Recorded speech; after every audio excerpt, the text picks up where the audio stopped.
मैं हूं डीके गोस्वामी और वैशाली एक्सप्रेस न्यूज में आपका स्वागत है। कौन बनेगा प्रधानमंत्री, किसके सिर पर होगा 2024 चुनाव का ताज और किसे जनता नकारेगी? क्या नरेंद्र दामोदर दास मोदी इस बार जनता के दिल को जीतेंगे और क्या गठबंधन की सरकार दिल्ली में बनाएगी? क्या है जनता के मुद्दे? क्या वास्तव में महंगाई लोगों के लिए एक परेशानी का सबब है या फिर बेरोजगारी सबसे बड़ा मुद्दा है? गांव से लेकर पंचायत तक, शहर से लेकर दूर दूर तक जहां जहां चर्चा है, उसे लेकर गरीब अमीर क्या कहना चाहता है और आखिर क्या है उसकी मंशा, किस परिवर्तन को देखना चाहती है। इस बार वैशाली एक्सप्रेस न्यूज में स्वागत है। और बाराबंकी का क्या मिजाज है, इस बार कौन बन रहा है बाराबंकी में, चुनाव किसे जा रहा है? पहले तो सभी को हमारा नमस्कार, प्रणाम। हमारे जितने भी बड़े लोग हैं सबको सादर चरण स्पर्श। और बाराबंकी का मिजाज क्या, अब जनता जागरूक हो चुकी है। अब जनता लोगों के बहकावे में नहीं आके अपने चीज़ों पे फैसले रख के अपने कसौटी पे कस के चीज़ों को चुनती है। जनता ये भी चाहती है कि हमारे देश का नाम भी रोशन हो। जनता ये भी चाहती है चीज़ें हमारे परिपेक्ष में हो। जनता ये भी चाहती है चीज़ों को हम अफोर्ड कर सकें। तो इसलिए जनता एक किसी मुद्दे पे आके नहीं, और अब जैसे कांग्रेस पार्टी है या तमाम पार्टियां अपने मुद्दे लेके जाती हैं, हम आएंगे तो करेंगे, लेकिन अब जनता ये भी सोचती है अगर नहीं आए और हमने उनको वोट कर दिया तो हमारी वोट का कोई मतलब नहीं। अगर कानून व्यवस्था के हिसाब से देखें तो आज उत्तर प्रदेश का कानून व्यवस्था, अगर हृदय की बात करें, लोग कहते हैं ये नहीं हुआ वो नहीं हुआ, लेकिन अगर माफियाओं का मारा जाना एक आम लोगों को सहानुभूति देता है तो उससे कहीं ना कहीं वर्तमान सरकार को फायदा होगा। और माफियाओं का विखंडन होने के बाद आज जैसे हम लोगों को भी सुनने में आता है कि कभी प्रयागराज में या मऊ में कोई पार्टियां प्रचार नहीं कर सकती थी, आज इस बार पहली बार ऐसी लोकसभा में हुआ कि वहां पार्टियां प्रचार करने जा रही। तो ये भी एक कहीं ना कहीं गर्व की बात है। अगर हमारी सुरक्षा व्यवस्था सही ना होती तो मुख्तार जैसे माफियाओं के आगे हम लोग प्रचार नहीं कर सकते थे, तो आज कोई आम व्यक्ति जाके अपनी बातें रख सकता है। ये और खासकर ये चीज़ें वहाँ के पीड़ित लोग, जैसे हम लोग वहाँ गए तो देखा कि किसी किसी के पूरे पूरे बच्चों को उठा के जला के मार दिया या कितना भी उन्होंने अत्याचार किया, वो यहाँ का लोग नहीं समझ सकता, लेकिन उस अत्याचार के खत्म होने के कारण भी बहुत बड़ा प्रभाव पड़ा है। अच्छा अरुण जी, जैसे कि ये माना जाता है कि इस बार जो जनता है, क्योंकि 10 साल आपने नरेंद्र मोदी को देखा और कांग्रेस की अपने घोषणा पत्र ने जो बताया है आपने शायद सुना भी होगा, और हालांकि उनकी अपनी अपनी मंशा है और क्या करेंगे तो भविष्य के गर्भ में है, लेकिन क्या महंगाई बेरोजगारी वास्तव में मुद्दा है? क्या लॉ एंड ऑर्डर जैसे आपने बताया, क्योंकि देखा जाए तो आप लोग चूँकि गांव से लेकर शहर तक रहते हैं, तो पुलिस भी अगर देखा जाए तो अगर आप हेलमेट नहीं लगाए हुए हैं या भूल गए या कहीं छोटी मोटी चीज़ें खरीदने जाते हैं तो अमूमन चालान कर देती है, जो हर व्यक्ति गरीब व्यक्ति के लिए अफोर्डेबल नहीं है। तो क्या बेरोजगारी, महंगाई और भी कोई मुद्दे हैं जो इस बार चुनाव को लेकर के इस बार वोटिंग होगी बाराबंकी में? नहीं, प्रत्यक्ष रूप से देखा जाए तो महंगाई राष्ट्र की उन्नति का प्रतीक होता है मेरे मायने में। हम किसी के ऊपर अपनी चीज़ें नहीं, अगर महंगाई तभी बढ़ती है जब जैसे किसी फैक्ट्री में काम करने वाली लेबर की सैलरी बढ़ेगी तो परोक्ष रूप से उस फैक्ट्री में बना हुआ सामान का रेट भी बढ़ेगा। अगर वो रेट नहीं बढ़ा तो फिर बढ़ी हुई सैलरी कैसे देगा फैक्ट्री? सबसे बात है, एक समय था, अगर हम 2010 के दौर की बात उठा के देखें तो हमें खेत में लेबर का काम करवाना होता तो हमें 150 में लेबर मिल जाता था, आज हमें 500 में लेबर मिल रहा है। तो अगर लेबर उससे 3 गुना कमा रहा है तो चीज़ें तो उसे थोड़ा महंगी खरीदनी पड़ेंगी। ये चीज़ें लोगों को समझनी पड़ेंगी। अगर एक ही पक्ष देख के हम नहीं कह सकते कि अगर हमारी आय बढ़े और हमारा व्यय ना बढ़े, ये किसी देश का डेवलपमेंट फिर हो ही नहीं सकता है। अच्छा, लोग ये कहते हैं कि इस सरकार में चाहे चूँकि भाजपा का राज है, पेपर होते हैं लीक आउट हो जाते हैं, लोग पढ़ लिख करके काफ़ी मेहनत करते हैं और काफ़ी पैसा खर्च होता है और उसके बाद पेपर लीक आउट हो जाता है। हालांकि बाद में कानूनी कार्रवाई होती है। जो बेरोजगार लोग, शिक्षित लोग बेरोजगार वास्तव में हैं, उनका अपना ओपिनियन है, उसके बारे में क्या कहना है? देखिए, शिक्षित लोगों को तो मेरी एक ही सलाह है, जैसे मैं पेशे से अधिवक्ता, तो देखिए अगर हम अपने स्किल को डेवलप करेंगे, लोग स्किल को पूज रहे हैं। और जिसके पहले मैं व्यापार भी करता था तो उसमें था कि जैसे स्किल्ड लेबर होते तो उनको हमें कार से घर बुलाने जाना पड़ता है। तो पहले तो हमें स्किल डेवलप करनी होगी। और दूसरी हर चीज़ सीमित नौकरियां हैं, सीमित नौकरियों पे हम 150 करोड़ की आबादी के साथ बिलोंग कर रहे हैं, विश्व के सबसे बड़े आबादी वाले देश हैं, तो हमें हर चीज़ देखना होगी। अगर हम स्किल पे नहीं ध्यान देंगे, आज स्किल्ड लेबर की सैलरी, अगर एक टाइल्स लगाने वाला है वो 1000 रुपये प्रतिदिन कमाता है, 30,000 महीना हो गया। और फिर अगर कोई स्किल नहीं डेवलप करना चाहते हैं, अगर एक पोस्ट पे लाखों की भीड़ हो रही और पेपर लीक पेपर लीक या कोई अधिकारी सपोर्टेड हमारे घर से है, अगर हम मना करें कि पिताजी आप भ्रष्टाचार न करिए, तभी भ्रष्टाचार रुकेगा। तो इसलिए उन चीज़ों का समाधान तो समाज करता है। सरकारें आएंगी, जाएंगी, चली जाएंगी, लेकिन अगर समाज को सुधारना तो समाज के लोगों को आना पड़ेगा। अब जैसे आपने हेलमेट की बात कही, तो हेलमेट एक चालान का मुद्दा हटा दीजिए, लेकिन अगर जब मेरे आंखों के सामने कई लोगों का एक्सीडेंट हुआ है तो मेरा शब्द यही निकला कि अगर हेलमेट पहना होता तो बंदा बच जाता।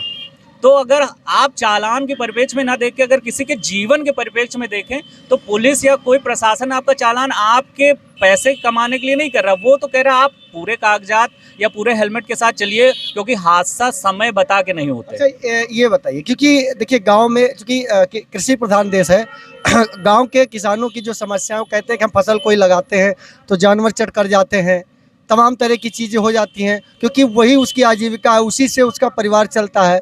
और खाद भी महंगी हो गई, राशन 5 किलो को लेकर के एक बड़ा मुद्दा है। लोग बताते हैं कि 5 किलो राशन हमको मुफ्त में दे रहे हैं, तो क्या मुफ्त का 5 किलो राशन में क्या हमारा जीवन यापन चल जाएगा? क्या इसके पहले जो गवर्नमेंट्स थी वो ऐसा नहीं करती थी? नहीं, बिल्कुल कर सकती थी। बाकी मुफ्त के राशन में जीवन यापन तो नहीं चलता, लेकिन अगर पिछले 2 साल के पीछे अगर कोविड के दशक में हम लोग जाएं, तो अगर ये मुफ्त का राशन ना मिला होता तो शायद कुछ परिवार तो भूखों मर जाते, जिस सत्यता को हमें स्वीकार करना होगा। और राशन का कारण क्या है? जो शहर के किनारे लोगों को राशन मिल जाता है तो लोग थोड़ा कार्य करने खेती में नहीं जाते हैं। खेती में लोग मेहनत भी ज़्यादा समझते हैं, और जानवरों को चरने वाली समस्याएं हैं, लेकिन जानवरों को अगर हम लोग स्वयं देखें तो जानवरों को छोड़ता कौन है? हम आप स्वयं ही छोड़ते हैं। इस चीज़ की जवाबदेही तो समाज को तय करनी होगी भाई। जानवर को अच्छा, एक आपने बताया कोविड, हाँ, कोरोना वायरस जब आया और लोगों की जानें काफ़ी बची, काफ़ी लोग मरे भी। अब एक बहुत बड़ी बात सुनने में आ रही है कि जो कोविडशील्ड थी उसे लेकर के जो एक मुद्दा था, यानी कि बताया गया है कि उससे साइड इफेक्ट हो रहे हैं, लोगों को थक्का जम रहा है, लोगों को हार्ट प्रॉब्लम हो रही है, इस तरह की चर्चाएं और इस तरह की खबरें आ रही हैं। तो क्या आप इसके बारे में, इसे कैसे देखते हैं? क्या ये भी एक मुद्दा रहेगा इस बार, मतलब इस चुनाव को लेकर के? हाँ, ये चुनाव के समय आया है तो मुद्दा रहेगा ही। कुछ चीज़ें हैं प्लांट, हालांकि कंपनी एस्ट्राजेनेका ने अपना जो ब्रिटिश कोर्ट में दिया है उसके अनुसार 10 लाख में 1 लोगों को संभावना होती है। तो इसका मतलब अगर हमारी 140 करोड़ की पॉपुलेशन है तो लगभग 1400 लोगों को ऐसी समस्याएं होंगी, जबकि हमारे यहाँ का बर्थ रेट लगभग 40,000 लोग रोज़ एक्सपायर करते हैं और 60,000 लोग नए पैदा हो रहे हैं। तो उसके जगह में ये मृत्यु बहुत थोड़ी है, क्योंकि उससे ज़्यादा नुकसान तो हमें डाइक्लोफेनेक जैसी टेबलेटों से होते हैं। लोग समझें या ना समझें, किसी की किडनी फेल होती, किसी की क्या, 1 रुपए की टेबलेट लोग दर्द में खाते हैं, जो समस्याएं होती। अगर वैक्सीन का side effect as a medical student भी मैंने थोड़ा बहुत देखा, समझा, जाना, वैक्सीन के साइड इफेक्ट आने थे तो एटलीस्ट 1 मंथ 2 मंथ आ जाने चाहिए थे। अब कंपनी का क्या दावा है, और हर एक दवाओं का कुछ ना कुछ तो साइड इफेक्ट होता है। जैसे कि पोलियो का भी साइड इफेक्ट होता है, लेकिन लोग अपने बच्चों को पोलियो की ड्रॉप देते हैं क्योंकि लेकिन एक बात, लेकिन जैसे मान लीजिए किसी घर में कोई शख्स है, हालांकि उसकी मौत कैसे होती है, मौत तो सबकी आती है, लेकिन किसी के अंदर अगर डर है कि वास्तव में उसे शंका बन जाती है कि अगर ये न लगवाए होते तो हो सकता है ऐसा न होता। ठीक है, देखिए, अफवाहें एक विश्व का सबसे बड़ा खतरनाक मुद्दा है, और हम तो चाहते हैं इस पे सख्त से सख्त कानून बनना चाहिए, क्योंकि अफवाहें लोगों का जीवन तबाह कर देती हैं, पूरा समाज तबाह कर देती हैं। तो क्या चीज़ है, इस चीज़ों में डिटेल में जाके सरकार को भी कार्रवाई करवानी चाहिए अगर कुछ ऐसा है। बाकी एज अ मेडिकल स्टूडेंट मुझे इतना पता कि 4 साल बाद वैक्सीन के साइड इफेक्ट का कोई इतना ज़्यादा अहम।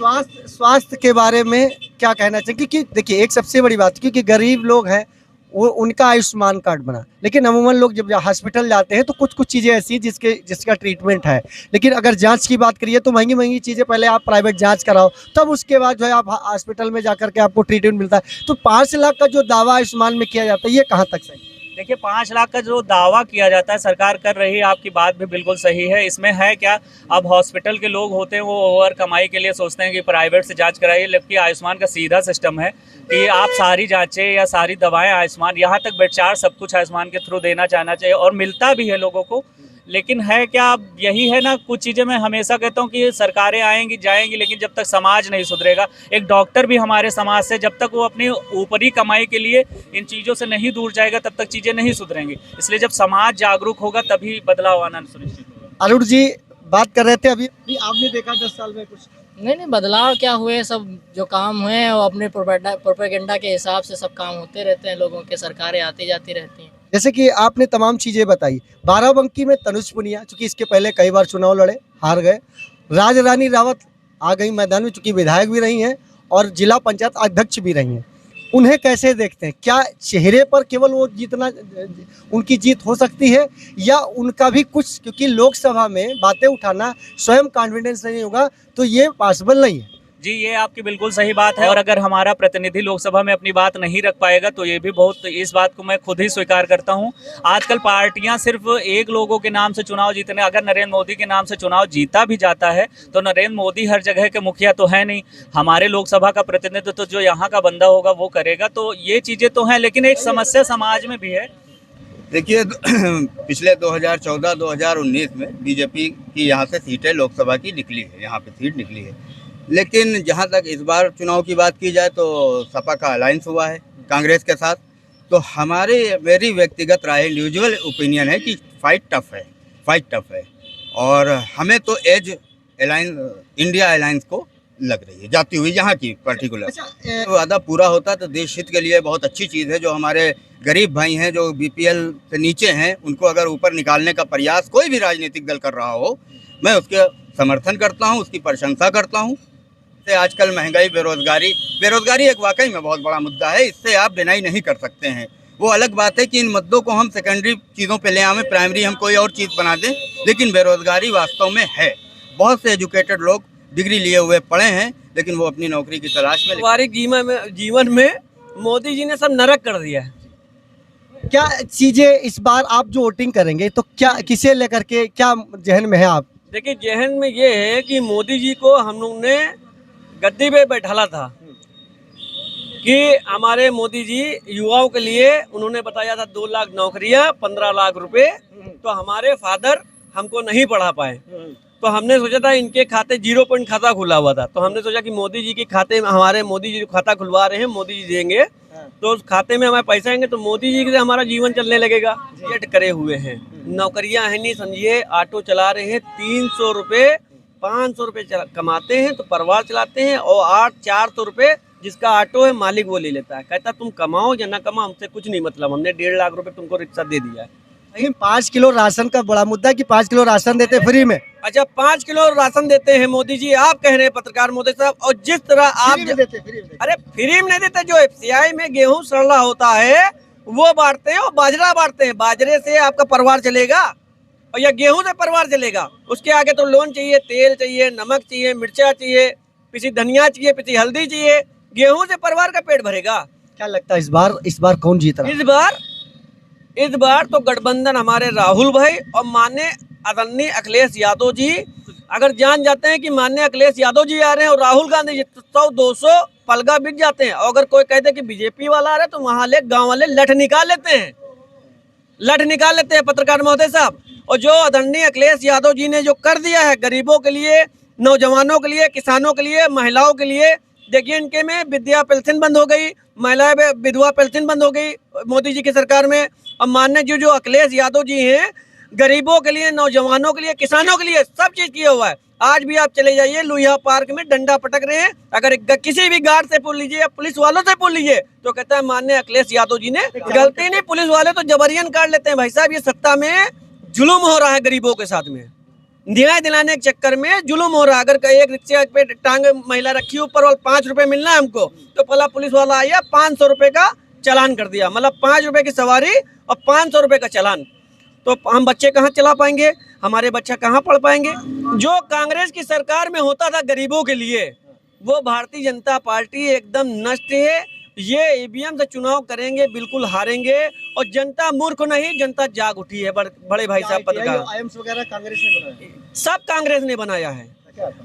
भाई साहब, आयुष्मान कार्ड बना हुआ था, हमने 5000 रुपए दिया है, और वहाँ पे जितने तुम्हारे कार्यकर्ता हैं सरकारी हॉस्पिटल में सब रकम खाते हैं। कहते हैं ये इंजेक्शन कहते 5 लाख रुपए, उसमें बढ़िया इलाज होता है।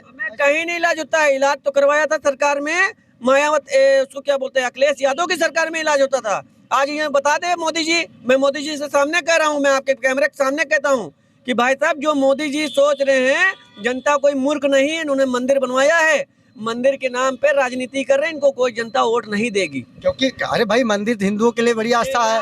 हम मुसलमान हैं तो मंदिर तो हमारे लिए भी आस्था है। भगवान का आस्था सबका होता है, ऐसा नहीं कि मुसलमान के लिए नहीं। ये सब हिंदू मुस्लिम करवाते हैं। कुछ शेर व शायरी याद है? कुछ बोलेंगे? अगर शेर व शायरी कुछ याद हो तो बोल सकते मैं कह तो रहा हूँ कि 4 जून और भाजपा ढूंढ। हैं। जाहिर तौर पर ये विलास साहब बहुत अच्छे से इन्होंने बताया। और वास्तव में भाई देखिए, हमारा काम है जनता की बात को आप तक पहुंचाना, कोई कटौती न करना, क्योंकि हमारा काम है सच दिखाना, बात को सही तरीके से रखना और सही तरीके से आप तक पहुंचाना। को और आपको लड़ाने के लिए नेताओं का काम होता है। हम और आप सब लोग आपस में, हिंदू मुस्लिम सिख ईसाई, और आपस में भाई भाई। चलिए दूसरे वीडियो में मिलते हैं। धन्यवाद।